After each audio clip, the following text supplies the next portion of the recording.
Maple's frantic barking shattered the stillness of Rosebend Grove as Alyssa's cane snapped in two and her body crashed backward into a thorny rosebush. The woman who shoved her pearls gleaming eyes cold stood smugly over her, as if she had just pulled a weed from her garden. What she didn't know was that Major Lucas Morgan, in full uniform and fresh off a military flight, had witnessed every second and was already walking toward her with purpose.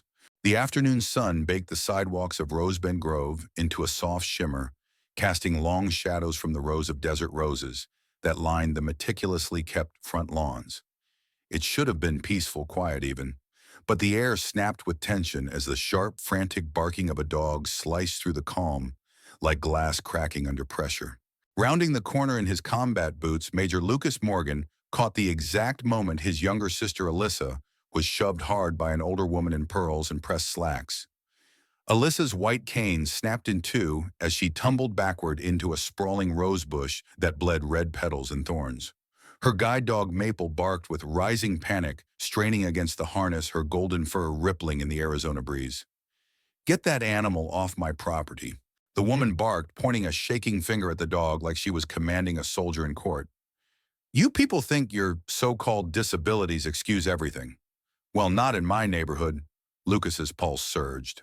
Not from adrenaline, he was used to that, but from a deep, hot anger that came when you watch someone helpless get humiliated for no reason. And this wasn't just anyone. That woman had just shoved his sister into a rose bush and stood over her like a conquering queen. What she didn't know was that the man now standing 20 feet away in full army dress uniform dust, still clinging to his boots from Kabul, was Alyssa's older brother. And he had just seen everything. His name was Major Lucas Morgan, and what happened next would change Rosebend Grove forever.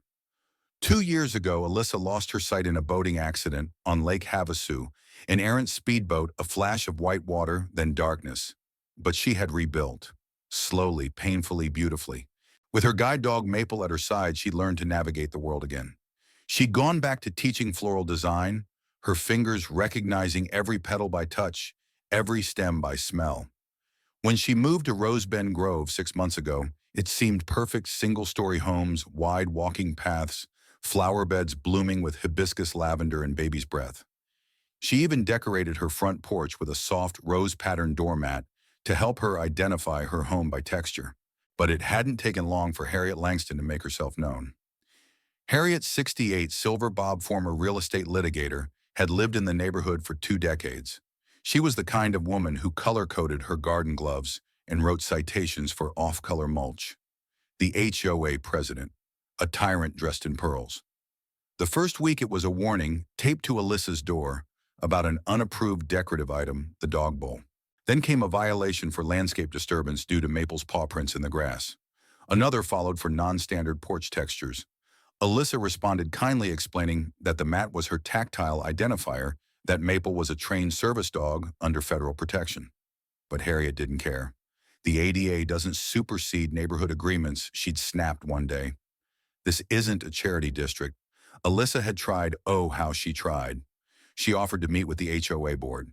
She gave Harriet information about service animals. She even invited her to a mobility training session. Harriet refused every time. What Alyssa never told her brother was how deep the harassment ran, that Harriet had walked behind her, recording her on her phone, that she'd shut off the irrigation system one day when Alyssa passed by, causing her to stumble, that Maple's presence was considered a biological liability by one of Harriet's memos. Alyssa bore it quietly with dignity. She didn't want to worry Lucas, not while he was deployed, but Lucas knew something was wrong. During their video calls from overseas, Alyssa's voice had that old tension again, soft, pleasant, but a little too rehearsed, like the way she'd sounded when their parents died, and she told him she was fine while quietly selling half her wardrobe to pay tuition. When his deployment ended, he didn't call ahead. He just flew home straight from Phoenix Sky Harbor to Rosebend Grove, still in uniform, rucksack over his shoulder. Mrs. Ellie Gutierrez, the elderly neighbor next door, had spotted him first. "She's out walking Maple, sweetheart, around the corner near the community rose beds. But be careful, Harriet's been tailing her all day." That warning was enough to make him move faster. And thank God he did, because as he turned the corner, he saw it happen. Harriet jabbing her finger, her face red with fury. Alyssa backing up slowly, trying to calm her with her hands raised. Maple standing guard, tail tense, body blocking Harriet's approach. Then the shove. It was sudden, cruel, and completely deliberate. Harriet pushed both hands into Alyssa's shoulders with surprising force. Alyssa let out a shocked cry as she toppled into the thorny bush behind her. Her cane cracked like brittle bone. Maple barked frantically, pacing between her and Harriet, unsure whether to help her handler or defend her. Harriet's smug crossed her arms. Now you've trespassed. This is documented. Lucas didn't think. He moved, fast. 15 years of military discipline took over. He stepped onto the lawn with boots that crushed Harriet's precious bluegrass without apology. "Step away from my sister," he said, calm but commanding. Harriet spun toward the voice.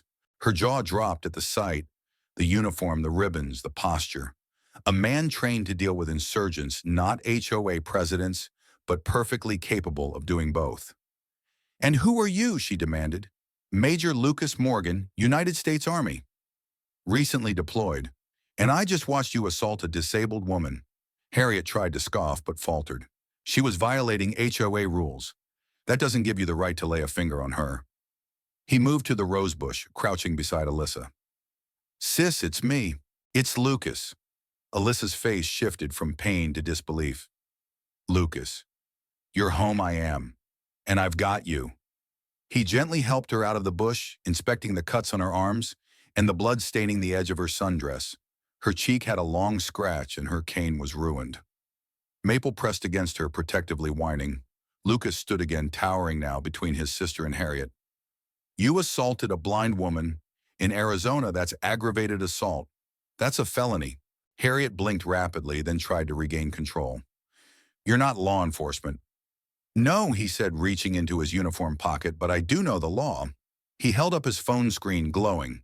"This video captured everything from the moment you started yelling to the exact second you shoved her." Harriet's face drained of color. "That won't hold up." "You're welcome to test that theory," he replied flatly. By now, neighbors had started to emerge from their homes. Mr. Dennis Lee from across the street, Mrs. Ramirez and her 2 teenage sons. Even quiet Mr. Calvin Ridgway, the retired appellate judge, was approaching slowly with a firm look of concern. Harriet looked around and realized no one was coming to her defense. "This is absurd," she snapped. "She's always pushing boundaries. I was defending my rose bushes." Mr. Ridgway arrived just in time to hear it. "Defending them with force," he said coolly, "because what I saw looked like assault." Harriet flinched. "Don't be dramatic, Calvin. You laid hands on a blind woman," he said plainly. "There's nothing dramatic about facts." Alyssa leaned into Lucas's arm, steadying herself. Her breathing was shallow, but her voice was steady. "Maple and I were on the sidewalk. She stopped at the edge like she's trained to. I was just explaining. Then she shoved me." Lucas turned to the crowd. "Did anyone record it?" Mrs. Ramirez raised her phone. "I got the whole thing." Mr. Lee nodded. "My doorbell camera faces that direction." And then came the sirens. Red and blue lights splashed across the desert shrubs as a patrol car rolled into the cul-de-sac. 2 officers stepped out, Officer Tran and Officer Kelly. Harriet straightened her blouse. "Finally. Officers, I'd like to report a trespassing and an out-of-control animal." But Officer Tran wasn't listening to her. She walked directly to Lucas. "Are you the one who made the emergency call?" "Yes, ma'am," he said. "I'm the victim's brother. We have video." And with that, everything began to unravel for Harriet Langston, HOA president of Rosebend Grove. The day she shoved Alyssa Morgan into a rosebush was the day her perfect little kingdom of mulch and fear began to fall. And it wasn't just the uniform that undid her. It was truth. It was community. And it was justice rooted deep like the flowers she once tried to weaponize. Officer Tran didn't even glance in Harriet's direction. Her eyes were on Lucas, on the uniform, on the protective stance of a brother, still half in combat mode and fully in control of the scene. "Major Morgan," she said, approaching with a calm, professional tone, "you made the emergency call." Lucas nodded once, still standing between his sister and the woman who had shoved her into a thorn bush. "Yes, ma'am. This woman assaulted my sister, who was blind, and was standing on the public sidewalk with her service dog. I captured the incident on video. Several neighbors witnessed it as well. including one with additional footage from a doorbell camera.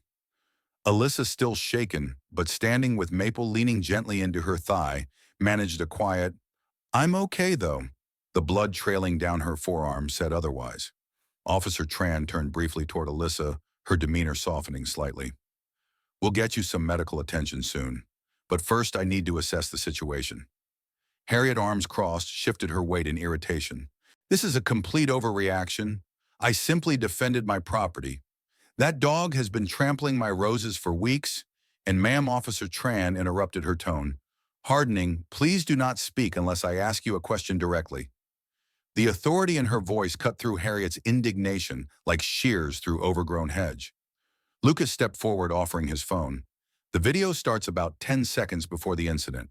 It captures her aggressive tone, my sister's attempt to de-escalate, and the physical shove. Officer Tran took the device and watched intently. Her brows tightened as the scene unfolded in real time on the screen, Alyssa calmly explaining, Harriet shouting, then the shove, the fall, the snap of the cane, and Maple barking in alarm. She glanced up. "This matches the initial witness statements we've begun collecting." She turned to her partner, Officer Kelly, who had been taking brief statements from the gathering neighbors. "Do we have any other recordings?" "Yes, ma'am," Kelly said, gesturing toward Mrs. Ramirez, who had already forwarded her phone footage. "Mr. Lee's doorbell camera caught the whole thing too. We're securing that now." Mr. Ridgway, the retired judge, stepped forward, then his voice smooth and measured. "Officers, I reside 3 doors down. I witnessed the incident and can confirm that Ms. Langston shoved Ms. Morgan without any provocation. Furthermore, I'd like to state for the record that Ms. Morgan has been nothing but respectful during her time here. Harriet's conduct has been a concern for quite some time." Officer Tran nodded. "Thank you, sir. Your statement will be included in the report." She turned toward Harriet, who was now visibly sweating beneath her pressed blouse. "Ma'am, were you aware that Ms. Morgan is legally blind? She walks around here just fine." Harriet snapped, her voice tinged with desperation. "She uses that cane like she's putting on a show, and the dog is clearly untrained. She doesn't even need." Officer Tran raised a hand. "That's enough. Ma'am, place your hands behind your back." The silence that followed was instant and absolute. Harriet blinked. "What, you're under arrest for aggravated assault against a person with a disability under Arizona revised statutes. You have the right to remain silent. Anything you say can and will be used against you in a court of law." As the cuffs clicked into place around Harriet's wrists, Lucas watched the neighbors, silent witnesses to months of quiet tyranny, begin to stir. Mr. Lee whispered something to his wife. Mrs. Ramirez clutched her chest. Even the 2 teenagers from the cul-de-sac stopped scrolling and stared. And Harriet, once the voice of every fine and warning in the neighborhood, was marched to the patrol car past the very rose beds she used to measure with a ruler. Lucas turned back to Alyssa, who was seated now on the edge of the low brick planter. She dabbed at her scratched cheek with a tissue offered by Mrs. Gutierrez, who had arrived with a first aid kit from her garage. "I'm okay," Alyssa said again, though her voice was steadier now. "Just stunned. She really did it. She really pushed me." "I know," Lucas said, gently crouching beside her. "But it's over now. She's not going to hurt you again." Maple let out a soft whine and rested her head on Alyssa's foot. Officer Tran returned after securing Harriet in the vehicle. "We'll need a formal statement from both of you at the station tomorrow, and we'll also need to copy that footage from your phone, Major." Lucas nodded. "You'll have it within the hour." As the officers wrapped up, neighbors began to shift from passive observers to active participants. Mr. Ridgway lingered near Alyssa. "That was brave what you did," he said, "staying calm through all of it." "And you," he turned to Lucas. "You handled this with remarkable restraint." "I've had training," Lucas said with a nod. "But I also have a sister who deserved better than this." Ridgway's expression darkened. Alyssa wasn't the first. Harriet's been using HOA policy like a weapon for years, but nobody wanted to cross her. "Then maybe it's time somebody did," Lucas said. "Maybe this neighborhood needs a reset." Ridgway looked thoughtful. "An emergency board meeting can be called within 72 hours if a quorum of residents demands it. After today, I don't think getting that quorum will be a problem." By nightfall, the footage had already begun circulating on local community apps. Someone posted the video with the title "HOA President Assaults Blind Woman" in broad daylight caught on camera by Army Brother. Within hours, it was trending in regional news. Reporters reached out by morning. While Alyssa declined interviews, she allowed Mr. Ridgway to speak on her behalf during the HOA's emergency meeting. He did so with quiet, powerful words. "We failed a neighbor," he said to the packed clubhouse. "We let a woman weaponize authority until someone finally stood up. That someone shouldn't have had to fly in from a war zone." Harriet was officially removed from her role as HOA president that night. A vote passed unanimously. Ridgway was appointed interim leader. The community agreed to a full review of HOA bylaws. Alyssa didn't attend the meeting. She spent the evening on her patio with Maple at her feet and Lucas beside her, their conversation soft under the desert stars. But the next morning, when she stepped out to take Maple for a walk, she paused. On her porch sat a fresh bundle of peonies with a handwritten note. "We're sorry, and we're with you, the neighbors." Lucas watched her read it with a quiet smile. "Told you the tide was turning." Alyssa wiped her eyes and nodded. "It's more than I ever expected." "It's just the beginning," Lucas said. "The real change starts now." And in that blooming cul-de-sac of conformity and roses, something new had taken root. Not just justice, but community. And not even Harriet Langston, with all her fines and fury, could prune it away. The next morning, the sun rose over Rose Bend Grove as if nothing had happened, but everything had changed. Alyssa stepped out onto her porch, Maple's harness in one hand, and paused. A folded lawn chair leaned gently against her flower box. Tucked inside the armrest was a pale blue envelope. On it, in looping cursive, "From all of us." Inside was a card covered in signatures, scrawled apologies, and a short message in bold black ink. "You are seen, you are safe, and you are wanted here." Beside it sat a neatly wrapped package. Lucas stood at the bottom of the porch steps with 2 cups of coffee. "They dropped it off while you were sleeping," he said, his voice softer than usual. Alyssa slowly unwrapped the box. Nestled inside the tissue paper was a brand new mobility cane, white, sleek, and modern. But this one had something extra. She felt the smooth buttons along the side. GPS-enabled, Lucas confirmed. "A few of the neighbors did some research. They pooled together and bought you the top model." Alyssa ran her fingers along the curved handle, her eyes glistening behind her sunglasses. "They didn't have to do this," she whispered. "No," Lucas said, stepping up to her, "but they needed to." The events of the previous day had lit a fire through the entire neighborhood. Footage of Harriet Langston's arrest had gone viral overnight. By breakfast, 3 local news stations were calling it the Rosebush Incident. A retired Army officer catching an HOA president assaulting his blind sister. It was too potent a story to ignore. And the more people watched, the more the truth bled into the open. Harriet had ruled Rose Bend Grove for over a decade, her roses and bylaws leaving no room for empathy. But now her carefully cultivated legacy had wilted under the heat of scrutiny. The emergency HOA board meeting was held that evening in the community clubhouse. Alyssa didn't attend, it was still too fresh, too raw, but Lucas did, standing in the back, arms crossed as neighbors filed in. Mr. Calvin Ridgway, standing under the muted chandelier light, called the meeting to order with deliberate calm.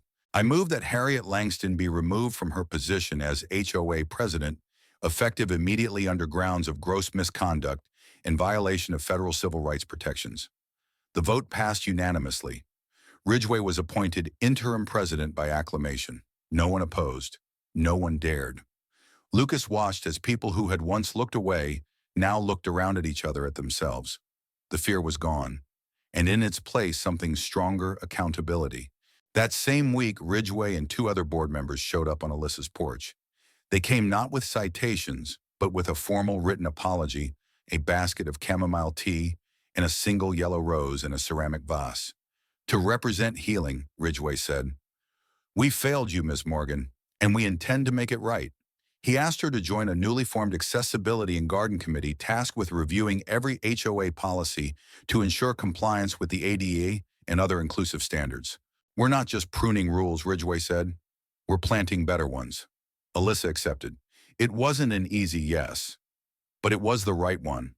That same weekend, she held her first neighborhood flower arrangement workshop on her front lawn. Children gathered in a semicircle around her as she described each flower by scent, texture, and story. Maple lay beside her, tail thumping gently. The community had begun to bloom. Harriet, meanwhile, tried to retreat with dignity. Released on bail, she retained a defense attorney known for aggressive media strategies. But the footage was damning, the witness list long, and the ADA violations impossible to ignore. The county prosecutor, whose own sister had a visual impairment, took a personal interest in the case. Under mounting legal pressure, Harriet accepted a plea deal, 6 months of community service, at a rehabilitation center for the visually impaired, a mandatory ADA compliance course for property managers, a written letter of apology, and a 5-year restraining order preventing any contact with Alyssa or Maple. She also paid restitution for the broken cane and emotional damages. Days later, a moving truck parked in front of her house. She left without fanfare. Some said she moved to a downtown condo without HOA restrictions. Others said she fled to her daughter's home in Oregon. No one missed her. Lucas, who had extended his leave from duty, used his time to organize a neighborhood initiative called Operation Wildflower Watch, a veterans-led group that checked in on elderly, disabled, and at-risk residents. Former Marines, Air Force retirees, and even a postal worker named Troy volunteered. They wore matching blue shirts with a daisy emblem and knocked on doors not with rules but with offers to help. Need a fence fixed? Trash bins too heavy? You let us know. That's what Lucas told them. This is a community, not a compliance zone. Alyssa smiled every time she saw one of them walking a neighbor's dog or helping Ms. Gutierrez replant her marigolds. One afternoon, Lucas and Alyssa sat on her back patio beneath the shade of her blooming trellis. Maple snored lightly at their feet. The air smelled of lavender and citrus. You know, Alyssa said, sipping from her glass of iced hibiscus tea, I still don't understand how it all changed so fast. Lucas leaned back in his chair, watching the sky turn that soft Arizona pink. Sometimes people just need a moment to wake up. Harriet ruled because people were afraid. But once they saw what she did, really saw it, they couldn't unsee it. Alyssa reached down to stroke Maple's golden fur. And you showing up like that in full uniform? It meant something. I just did what any big brother would do, Lucas said. But not every big brother comes with body armor and a camera. Alyssa laughed, then really laughed. It was a sound Lucas hadn't heard in years. She used her roses like weapons, she said. But now they're just flowers again. Lucas looked around at the yard alive with daisies, roses, and hummingbirds dipping between feeders. It took a thorn to start the healing, he said. But this, what you've built here, it's more powerful than any HOA rulebook. Alyssa turned her face toward the warmth of the sun. I thought I was just the blind woman with the dog. Now I feel like I'm a part of something. You are, Lucas said, and no one will ever push you aside again. As the evening light dipped below the distant ridgeline, the wind picked up gently, carrying the scent of wildflowers and clean earth. And for the first time in a long while, Rose Bend Grove felt like home, not just for Alyssa, but for everyone. Because sometimes it takes a rose bush and a righteous stand to remind a neighborhood what community really means. What happened to Alyssa Morgan in Rose Bend Grove is more than just a neighborhood dispute. It's a powerful reminder of how injustice often hides behind a mask of order and how silence can enable cruelty. Harriet Langston used her position, her knowledge of rules, and her air of authority to bully and isolate someone who was already navigating life with incredible courage. But when her power was challenged, not with anger, but with truth, unity, and law, everything changed. The story teaches us that strength doesn't always roar. Sometimes strength is a quiet woman walking her guide dog down a sidewalk lined with rose bushes. Sometimes it's a brother stepping forward, not with fists, but with facts and a camera. Sometimes it's a community learning how to say, we were wrong, and now we stand with you. Here's the truth we hope you carry with you today. Injustice thrives in silence, but it crumbles when good people speak up. Whether you're someone facing discrimination or someone witnessing it from the sidelines, your voice matters. You don't need a uniform to protect someone. You just need the courage to say, this isn't right. If you're living in a community, whether it's a quiet cul-de-sac or a crowded apartment complex, ask yourself, are the rules serving people or are they being used to control them? Are you standing with your neighbors, especially the vulnerable ones, or looking the other way out of fear or convenience? Justice starts with asking those questions and acting on the answers. Let Alyssa's story remind us all that accessibility is not charity. It is a right. And inclusion doesn't happen by accident. It takes effort. It takes listening. It takes accountability. From all of us at Us Justice Stories, thank you for watching, for caring, and for standing on the side of what's right.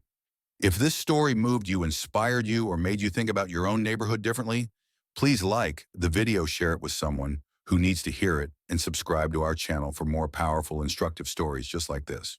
Your support helps us shine a light on stories that matter, stories where everyday people stand up, fight back, and build something better. Together, we're not just telling stories, we're building a more just and compassionate world, one truth at a time. Until next time, stay strong, stay aware, and never underestimate the power of doing what's right.